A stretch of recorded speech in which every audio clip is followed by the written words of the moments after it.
자, 오늘 우리는 부르심에 합당하게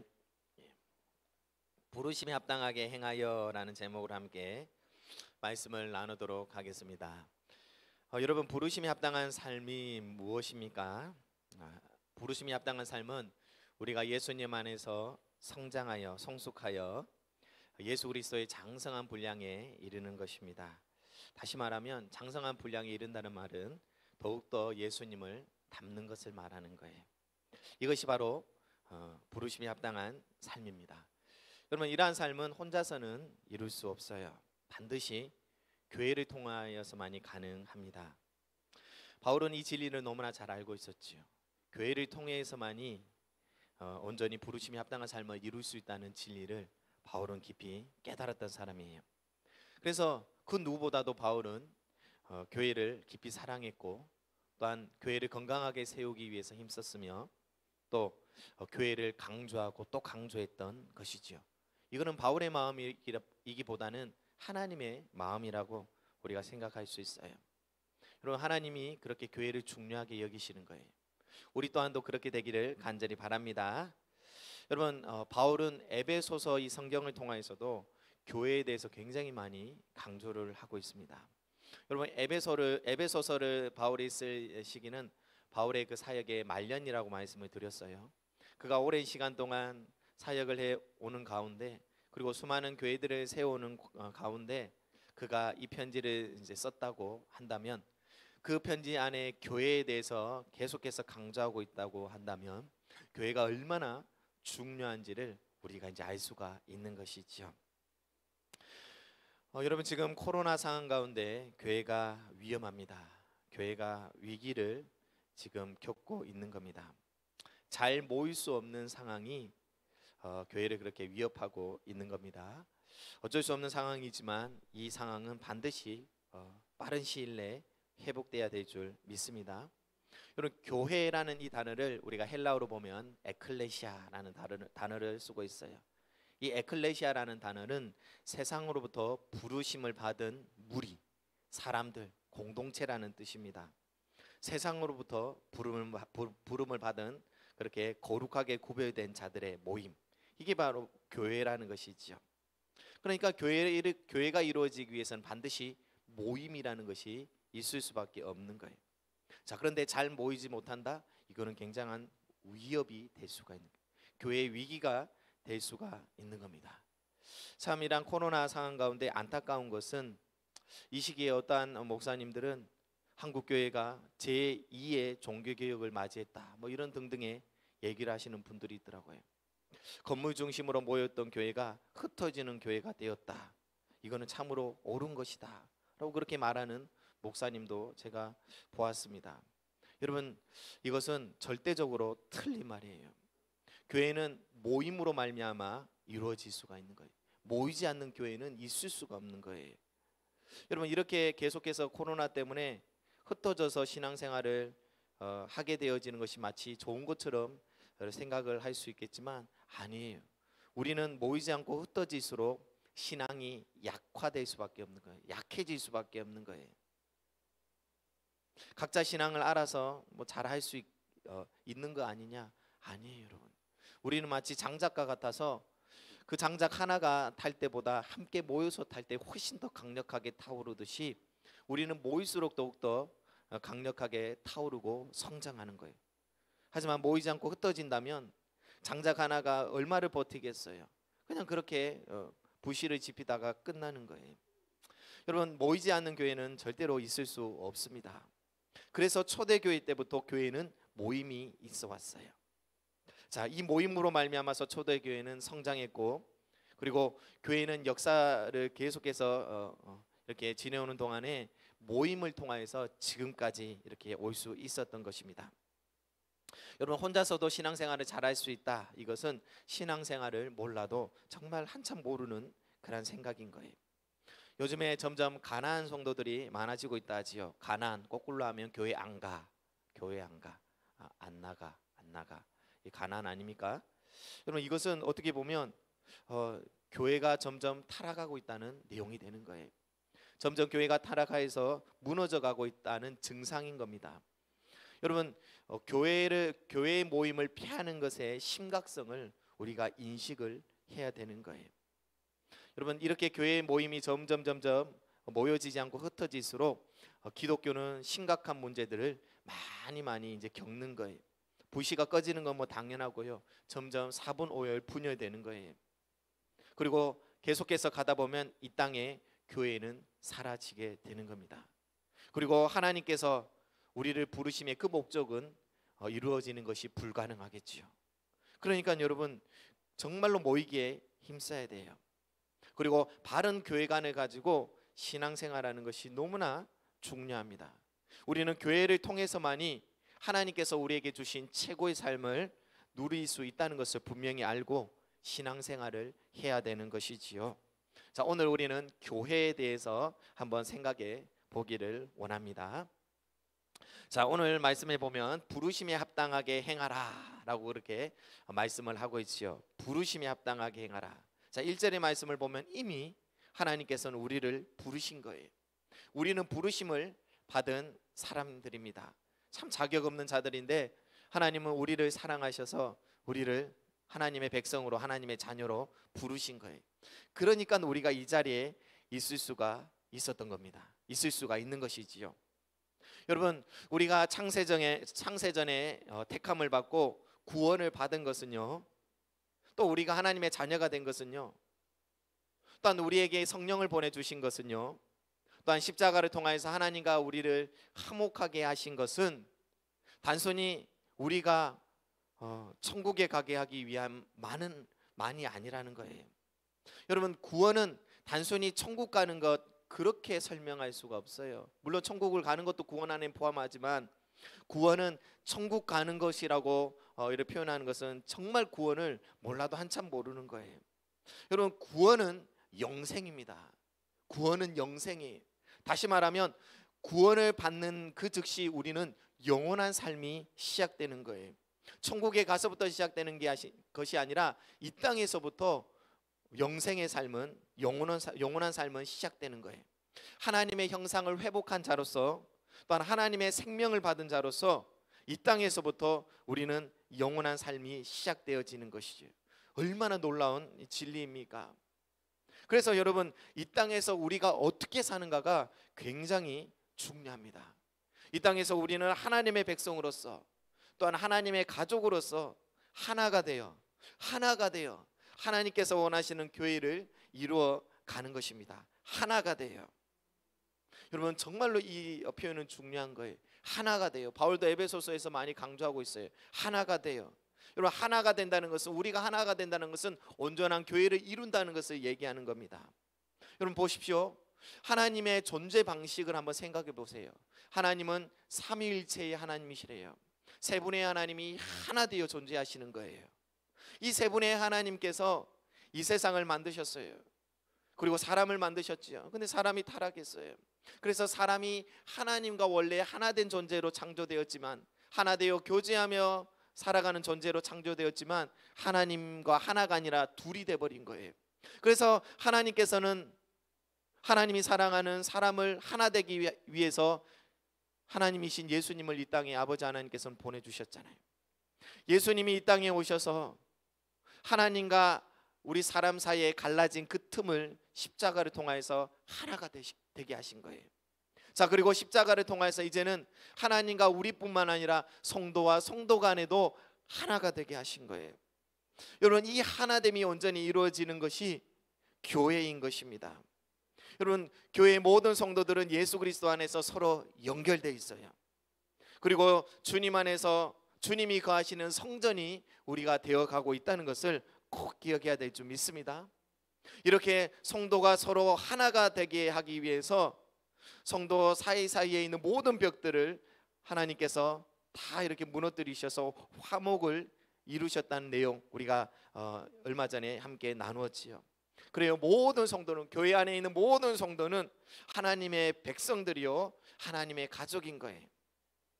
이것을 온전히 예수님께서는 이루신 겁니다. 이렇게 우리는 하나의 교회가 되어서 사랑 안에서 뿌리가 박히고 터가 터가 굳어져서 또 능히 모든 성도와 함께 지식이 넘치는 그리스도의 사랑을 알고 그 너비와 길이와 높이와 깊이가 어떠함을 깨달아 하나님의 모든 충만하신 것으로 우리에게 충만케 되도록 나아가고 있는 것입니다. 여러분, 이 하나됨은 계속해서 이제 뻗어 나가야 되겠죠. 확장되어져 나아가야 되겠지요. 여러분, 이것이 바로 영생의 삶을 이 땅에서 살아가고 있는 우리의 삶의 의미인 거예요. 여러분, 구원 단순히 천국행 티켓을 따는 것, 그 정도로 생각하면 안 되는 거예요. 구원은 영생이요, 영생은 지금 내가 이곳에서부터 살아가고 있는 삶을 말하는 것이요, 또한 이 삶은 온전히 주님 안에서 하나가 되어 교회를 이루어 나가는 것이요, 이 교회를 통하여서 하나님의 거룩한 뜻을 이루어 나가는 것이라는 것을 지금 얘기하고 있는 것입니다. 자, 이 부분을 바울은 오늘 4장 1절부터 해서 이렇게 16절까지의 내용을 통해서 말씀하고 있는데 한번 볼까요? 1절입니다. 자, 1절. 자, 너희가 부르심을 받은 일에 합당하게 행하라. 자, 이미 우리를 부르셨다는 얘기를 지금 하고 있지요. 3절입니다. 성령이 하나 되게 하신 것을 힘써 지키라. 아멘. 온전한 교회를 이루기 위해서 우리가 어떻게 살아야 되는지를 얘기하고 있지요. 자, 4절입니다. 몸이 하나요 성령도 한 분이시니 이와 같이 너희가 부르심의 한 소망 안에서 부르심을 받았느니라. 자, 11절입니다. 그가 어떤 사람은 사도로, 어떤 사람은 선지자로, 어떤 사람은 복음 전하는 자로, 어떤 사람은 목사와 교사로 삼으셨으니, 자, 교회를 위하여서 교회의 직분을 주신 거예요. 건강한 교회, 온전한 교회를 이루기 위해서 말입니다. 자, 12절입니다. 이는 성도를 온전하게 하여 봉사의 일을 하게 하며. 그래요. 하나님은 우리가 온전한 교회를 이루게 하시기 위해서 봉사라는, 섬김이라는 삶으로 나아가게 하시는데, 그것을 위해서 우리에게 직분이라는 것을 주시는 거예요.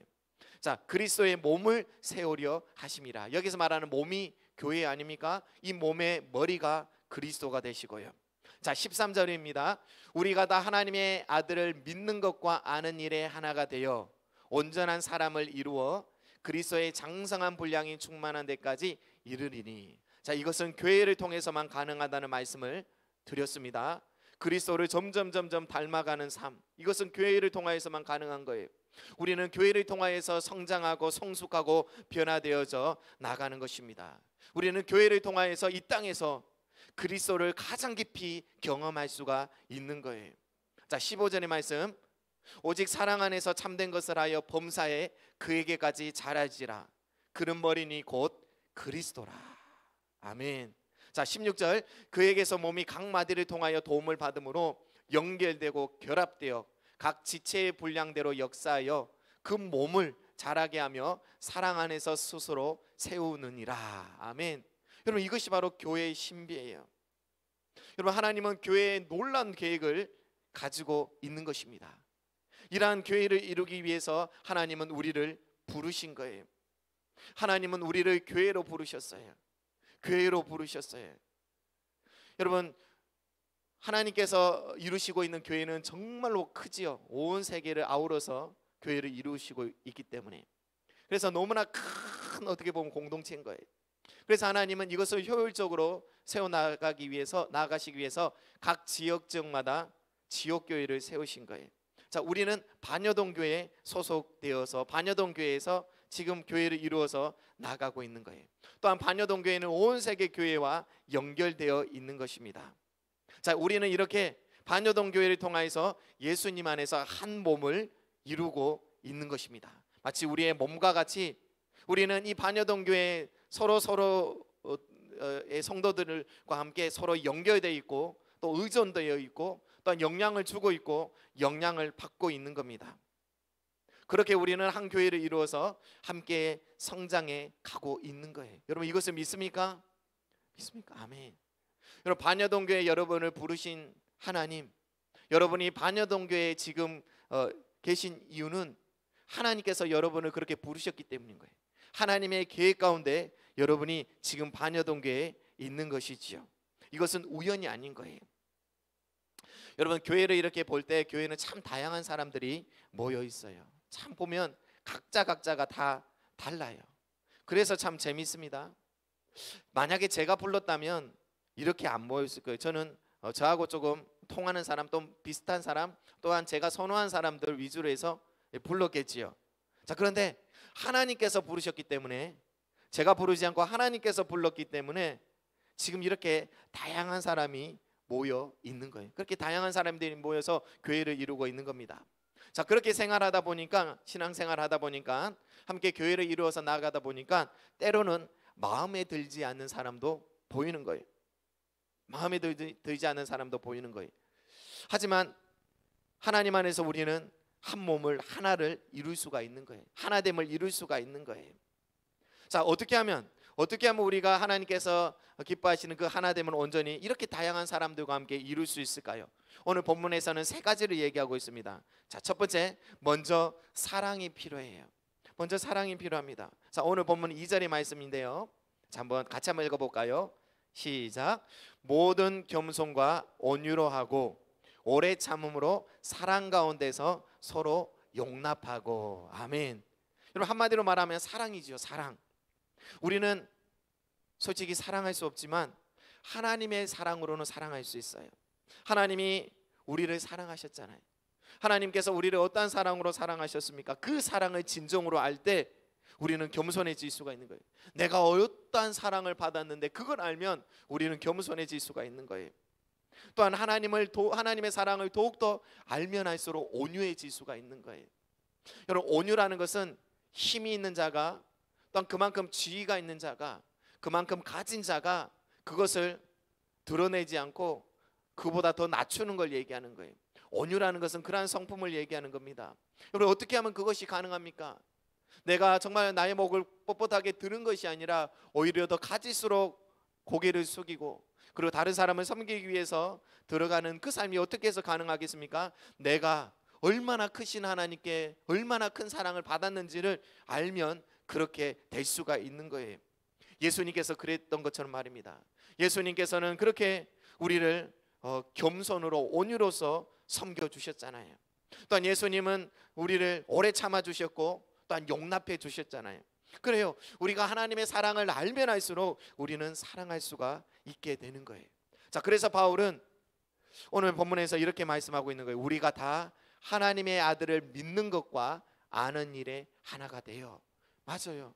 하나님의 아들 예수 그리스도를 우리가 더욱더 알면 알수록 우리는 더욱더 겸손해지고 온유해지고 또한 오래 참고 서로를 더욱더 용납하는 자리로 나아가는 거예요.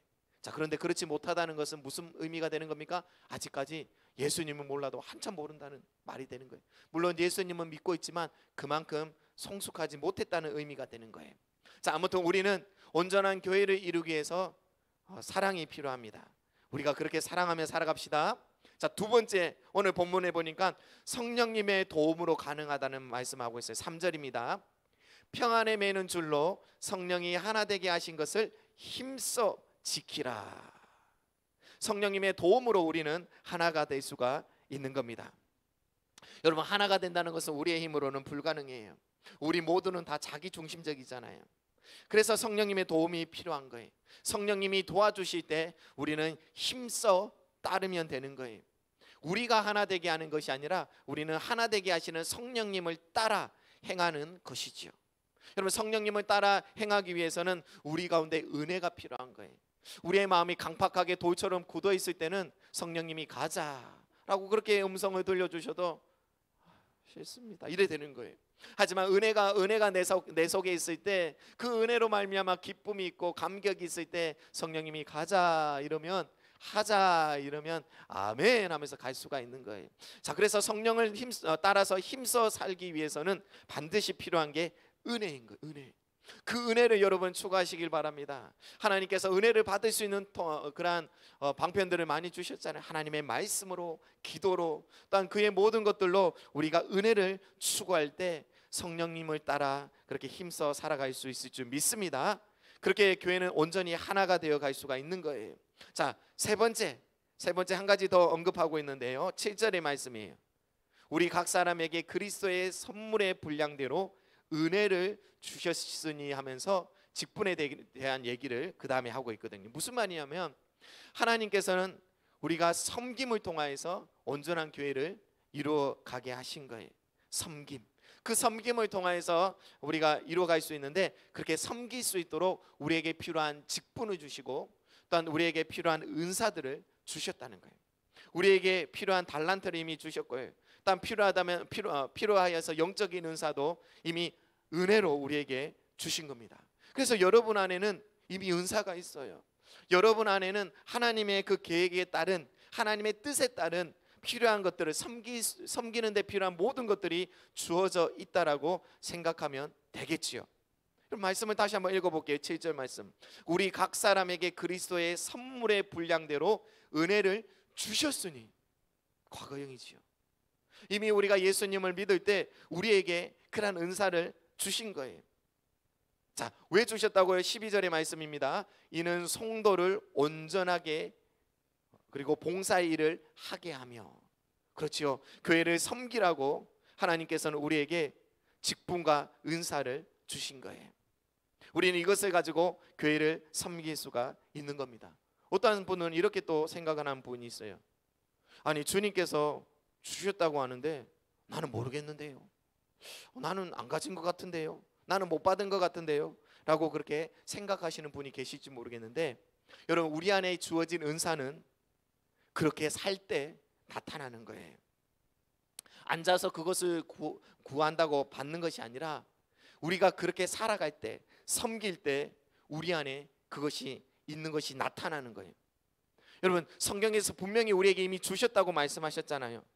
하나님의 그 은혜로 말미암아서 값없이 우리에게 그 은사를 주셨다고 말씀하셨잖아요. 그렇다면 우리가 주신 줄 믿고 나아가는 거예요. 나아가서 섬기는 거예요. 그럴 때 우리 안에 놀라운 일들이 벌어지는 거예요. 그 우리 안에 있었던 은사들이 바깥으로 이제 무엇이 우리에게 주어졌는지를 우리가 볼 수가 있게 되어지고 나타나게 되는 것이지요. 우리는 이것을 통하여서 섬김의 삶으로 나아갈 수가 있는 거예요. 이번 주에 새롭게 하소서의 고송준 목사님이라는 분이 나오셔서 이렇게 대화를 하면서 이제 간증을 하시는데, 굉장히 똑똑한 분이더라고요. 예. 수학을 굉장히 잘해서 서울대 수학과를 이렇게 우수한 성적으로 이렇게 입학을 하고, 또한 수학으로 이제 미국의 UCL, 굉장히 들어가기 힘든 대학교에 또 박사학위를 받고, 그러한 어떤 삶을 이렇게 사셨던 분인데, 하나님께서 이분을 그렇게 박사학위까지 다 받은 이분을 목회자로 부르신 거예요. 목회자로 이렇게 자신을 하나님께서 부르시는데 자기는 도저히 자격이 안 되는 것 같다라는 생각을 가졌어요. 그래서 기도로 올라가서, 하나님, 진짜로 저를 목회자로 불렀으면 하나님 확실하게 말씀해 주십시오. 그럼 제가 두 말도 안 하고 가겠습니다 라고 그렇게 기도원에서 막 기도를 했지요. 자, 그리고 자신이 목회자로 가는 길이 확실하지 않았던 이유 중에 하나가 뭐였냐면, 이 고성준 목사님은 어릴 때부터, 그리고 유학 과정에 이르기까지, 그리고 기도원에 올라가기 전까지도 말을 굉장히 심하게 더듬었대요. 진짜로 말을 심하게 더듬어서 많은 사람들의 앞에 서가지고 설교를 하거나 말을 하는 것 자체가 너무나 큰 공포였던 거예요. 그러니까 하나님께서 목회자로 자신을 불렀다는 부분에 있어서 이렇게 확신이 없는 것이 당연하지요. 그래서 기도원에서 막 간절하게, 하나님 정말 부르셨습니까? 라고 그렇게 기도하는데 하나님께서 확실하게 목회자로 불렀다라는 응답을 주셨어요. 그렇게 응답을 받고 난 다음에 이제는 목회자의 길로 가야 되는데, 그리고 이제 첫 설교를 앞두고 정말로 많이 떨렸대요. 그때까지도 말더듬이가 해결되지 않은 상황에 있었기 때문에 정말 한숨도 못 자고 밤새도록 계속해서 하나님께 기도를 드렸대요. 하나님, 제발 말을 안 더듬고 잘 설교하게 해주세요 하면서 계속해서 기도하면서 밤을 샜대요. 자, 그리고 강단에 섰어요. 설교를 하기 위해서 딱 말을 꺼내는데 웬걸요, 말이 하나도 안 더듬어지는 거예요. 그리고 그날로부터 해가지고 지금까지 한 20여 년이 지나왔는데 더 이상 말더듬의 그런 증상이 하나도 문제 없이 지금까지 왔대요. 여러분, 무엇이 보입니까? 무엇이 보여요? 여러분, 하나님의 일, 하나님의 섬김의 삶을 살아가는 삶 가운데 우리가 그것을 믿음으로 행할 때 우리 안에 무엇이 있는지 진정으로 그것이 나타나는 거예요. 하나님은 이미 여러분에게 은사를 다 주셨어요. 그래서 그 은사를 통해서 섬길 수 있도록 다 하신 거예요. 여러분, 하나님은 절대로 인색하지 않습니다. 불가능한 것을 하라고 하시지 않아요. 하나님은 이미 모든 것들을 다 주시고 난 다음에 하라고 하시는데 단지 그것이 안 보일 뿐인 거예요. 그래서 믿음이 필요한 거예요. 그래서 우리는 믿음으로 그렇게 나아갈 수밖에 없는 거예요. 그런데 믿음으로 나아갈 때 처음에는 마치 나에게 없는 것처럼 생각되었던, 한 개도 안 보였던 내용들이 믿음으로 나아갈 때 와, 정말이었구나, 진짜 주어져 있구나라는 것들이 나타나는 거예요. 여러분, 이러한 섬김을 통해서 우리는 온전한 교회를 이루어갈 수가 있는 거예요. 또한 이러한 섬김으로 말미암아 교회를 통해서 우리는 더욱더 주님 안에서 우리가 어떠한 존재인지를 알아가는 거예요. 그리고 예수 그리스도를 더욱더 닮아가는 삶으로 나아가게 되는 것이죠. 여러분, 예수님에게는 손과 발이 없습니다. 하나님에게는 손과 발이 없어요. 여러분, 하나님은 스스로도 얼마든지 이 세상의 모든 일들을 다 이룰 수 있지만 하나님께서 그렇게 작정하신 거예요. 우리의 손과 우리의 발, 우리의 삶을 통해서 내가 일을 이루리라. 여러분, 이러한 의미에 있어서 하나님은 손과 발이 없는 거예요. 자, 그렇다면 하나님께서 일하시기 위해서는 어떻게 해야 됩니까? 우리의 손이 움직여야 되는 거예요. 하나님께서 교회 안에서 정말로 역사하시기 위해서는 우리의 발이 움직여야 되는 거예요. 하나님께서 교회 가운데 일을 이루시기 위해서는 우리의 삶이 섬김으로, 우리의 삶이 하나님께서 원하시는 사랑과 또한 성령님을 따르는 삶으로 그렇게 나아가야 되는 것이죠. 다시 말하면 우리가 하나님의 손과 발로서 그런 역할을 해야 된다는 겁니다. 여러분, 이것을 기억하셨으면 좋겠습니다. 교회가 나를 위해서 존재하는 게 아니에요. 성경을 여러분 계속해서 읽어보세요. 교회가 나를 위해서 존재하는 것이 아니라 내가 교회를 위해서 먼저 존재하는 거예요. 그러면 교회를 통해서 내가 더욱더 주님께서 기뻐하시는 삶으로 강력하게 존재할 수 있게 되는 겁니다. 어떤 사람은 교회가 날 위해서 뭘 해주나 이런 부분들로 우선순위가 바뀐 분들이 있어요. 아니, 그걸 바꾸셔야 돼요. 그래야지만이 진정으로 여러분이 원하는 것들을 누릴 수가 있는 겁니다. 그러면 참 안타까운 것은요, 많은 성도들이 교회를 참 섬기는 부분에 있어서 꺼려합니다. 이것을 오늘 본문에서는 어떻게 말하고 있냐면 어린아이의 수준으로 얘기하고 있어요. 14절의 말씀입니다. 이는 우리가 이제부터 어린아이가 되지 아니하여 사람의 속임수와 간사한 유혹에 빠져 온갖 교훈의 풍조에 밀려 요동하지 않게 하려 함이라. 무슨 말입니까? 여러분, 교회를 섬기지 않는 것은 다시 말하면 세상의 논리를 따른다는 거예요. 여러분, 세상의 논리의 그 중심은 자기, 나. 세상은 나라는 것을 중심으로 해서 돌아가는 논리인 거예요. 그러니까 다시 말하면 섬기지 않는 것은 결국 나를 못 벗어난 거예요. 세상을 못 벗어난 거예요. 진정으로 하나님께서 교회를 세우심의 그 목적을 모르는 것이지요. 자, 이러한 의미로 생각해 볼 때 우리가 섬기지 않고 살아간다는 것은 참 안타까운 일인 거예요. 어떤 분들은 그렇게 생각합니다. 아이, 나 하나쯤이야. 여러분, 그것은 참 어떻게 보면 있을 수 없는 일이에요. 내가 만약에 하지 않는다면 내가 해야 될 일을 다른 사람이 맡을 수밖에 없는 거예요. 그렇게 해서 여러 사람이 계속해서 나 하나쯤이야 빠지게 되면 결국 많은 일들이 특별한 사람들에게 또는 일부의 사람들에게 계속 가중되겠지요. 그래도 교회는 돌아갈 거예요. 하지만 건강하게는 안 돌아갈 겁니다. 하지만 내가 나에게 주어진 몫의 그 한 부분을 감당하기 위해서 힘쓸 때 교회는 더욱더 강력하게 건강하게 성장해 갈 수 있고 또 하나님께서 원하시는 교회가 온전히 이루어질 수가 있는 겁니다. 여러분, 우리의 끝날에 하나님께서 우리의 삶에 대해서 분명히 심판하실 겁니다. 그때 예수님께서 잘했다, 착하고 충성된 종아라고 칭찬하는 사람이 있는가 하면 어떤 사람에게는 악하고 게으른 종아라고 그렇게 말씀하시는 사람도 있을 겁니다. 여러분, 악하고 게으른 종, 여러분 그의 삶의 특징이 무엇이었습니까? 받은 달란트를 땅에 묻어둔 종인 거예요. 다시 말하면 하나님께서 섬기라고 주신 것을 사용하지 않고 계속 그냥 묻어두기만 했다는 것이죠. 여러분, 우리의 삶은 이렇게 되지 않기를 간절히 바랍니다. 그래요. 여러분, 섬김에 대한 부분을 참 설명하면 참 이렇게 놀라운 그런 진리들이 많이 있습니다. 그 중에 하나가 여러분 섬김이라는 것은요, 우리를 다른 차원의 삶을 살게 하는 거예요. 다른 차원의 삶을 살게 하는 거예요. 여러분 사람은요 본능적으로 자신의 이익을 위해서 살아가요. 이게 우리 사람의 본능이라고요. 나를 위해서, 나의 가족을 위해서, 또한 내가 이익을 보는 집단을 위해서, 그런 공동체를 위해서 나는 헌신해요. 그런 누구든지 그러한 본능은 가지고 있습니다. 하지만 이 모든 것들의 특징이 뭐예요? 나예요, 나. 사람은요 나가 세상의 중심이라고 생각하는 거예요. 여러분 우리의 생각이 보통 그렇게 만들어져 있어요. 세상의 중심이 나인 거예요. 당연하지요. 지금 나를 인식하고 있는 존재는 나예요. 지금 내가 나를 보고 있는 거예요. 그리고 나를 통해서 모든 것들을 보고 있는 거예요. 시작이 나잖아요, 맞지요?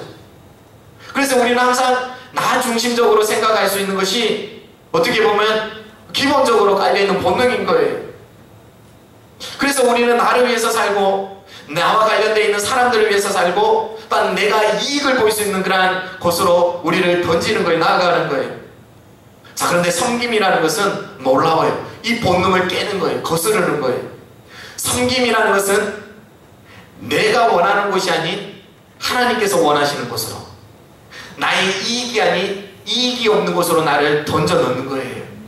자, 그럼 어떤 일들이 벌어집니까? 내가 나를 위해서가 아니라 다른 사람을 위해서 살게 되어지면 나를 벗어나는 거예요. 그러면 새로운 차원이 열리는 거예요. 여러분은 여러분을 얼마나 벗어나고 있습니까? 여러분이 얼마나 여러분을 벗어나는가에 따라서 여러분은 그에 따른 충만한 행복을 누리며 살아가게 될 거예요. 여러분, 내가 나 중심으로 계속 돌아가게만 만들면요, 이 나 중심의 삶 가운데 어떠한 위협이 올 때 우리는 못 견디는 거예요.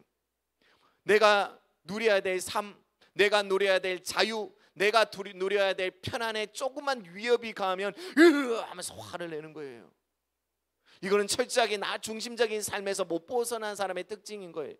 나에게 조그만 손해가 돼도 하면서 막 대드는 거예요.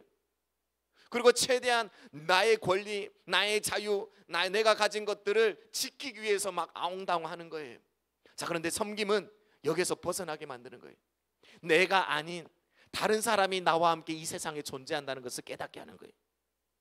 이 세상에는 나만 존재하는 것이 아니라 나 이외에 너무나 소중하고 거룩하고 아름다운 존재가 수많이 있다는 것을 깨닫게 함으로 말미암아 우리의 삶의 지경을 확장시키는 거예요. 그리고 진정으로 내가 나를 위해서 사는 것보다 내가 다른 사람을 섬기며 사는 것이 진짜로 행복하다는 것을, 진짜로 내가 그토록 찾아 갈구했던 행복이 거기에 있다는 것을 깨닫게 만드는 거예요. 그래서 하나님께서 우리에게 섬기라고 하신 것은 우리를 힘들게 만들고 어렵게 만들게 하기 위해서가 아니라 진정으로 우리를 행복하게 만들게 하기 위해서, 하나님께서 온전한 교회를 이루라고 하신 것은 우리를 힘들게 하기 위해서가 아니라 그것을 통하여서 우리가 진짜 행복한 삶을 누리게 하기 위해서 그렇게 말씀을 하신 거예요. 여러분, 우리는 사랑으로 또 성령의 도움으로 또 섬김으로 하나님께서 기뻐하시는 교회를 온전히 이뤄갑시다. 아멘. 저는 그러한 고민이 많습니다. 어떻게 하면 하나님께서 기뻐하시는 교회를 이룰 수 있을까? 그런 꿈이 있어요. 여러분, 교회는요 예배를 위한 모임이 아니에요. 많은 사람들이 착각하는데 교회를 예배를 위한 모임만 생각하는 거예요. 그러니까 사람들이 예배만 드리면 끝이라고 생각하는 거예요. 여러분, 교회에 있어서 예배라는 것은 굉장히 중요한 자리를 차지하고 있는 건 분명해요. 하지만 교회라는 것을 설명할 때 예배만으로는 설명 안 되는 거예요.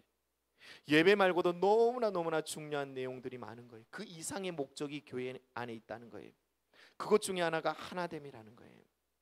그래서 단순히 교회 예배만 드리는 곳으로 만족하고 신앙생활하는 것은 문제가 생길 수밖에 없는 거예요. 우리는 예배 이외에, 그리고 정말로 예배를 진정으로 제대로 드렸다면 그 이상의 교회의 온전한 하나됨을 위해서 함께 나아가야 될 줄 믿습니다. 사탄은요, 교회를 무너뜨리기 위해서 굉장히 힘을 쓰고 있어요. 몸부림치고 있어요. 어떻게 하면 교회를 무너뜨릴 수 있을까? 그 중에 하나가 교회를 철저하게 종교화시키는 거예요. 다시 말하면 교회 안에 교회를 다니고 있는 성도들이 철저하게 자기 중심적으로 신앙생활을 하게 만들고, 또한 하나님께서 원하시는 하나됨이 아니라 그냥 각자 교회를 다니지만 그 교회 안에서 각자 그냥 신앙생활을 하게 만드는 거예요. 결국 자기를 못 벗어나는 것이지요. 사탄은 그렇게 만들고 있는 거예요.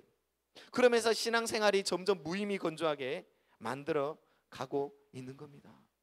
자, 이러한 부분에 있어서 그러한 사람들은 예배는 굉장히 중요하게 여기지만 그 이상의 하나됨, 성도가 주님 안에서 교제하고 하나 되기 위해서 서로가 서로를 힘쓰면서 섬기고, 또한 그렇게 하나 되기 위해서 이렇게 노력하는 부분에 있어서는 굉장히 약화시킨 거예요.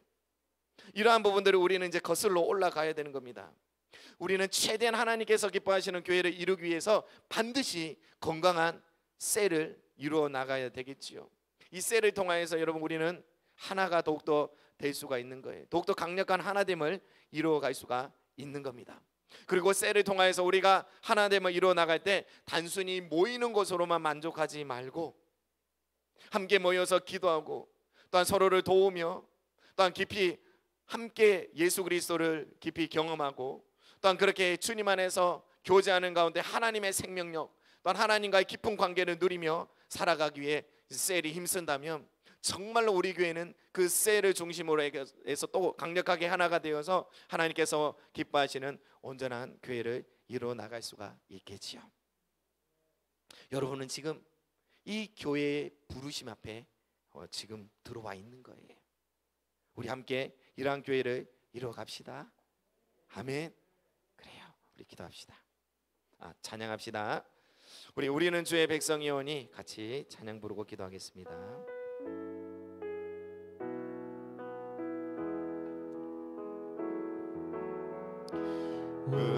우리는 주의 백성이오니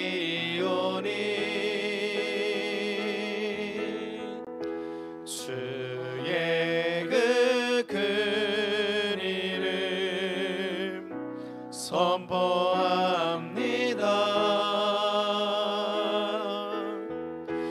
이곳 오는 세상에 빛으로 부르셨네.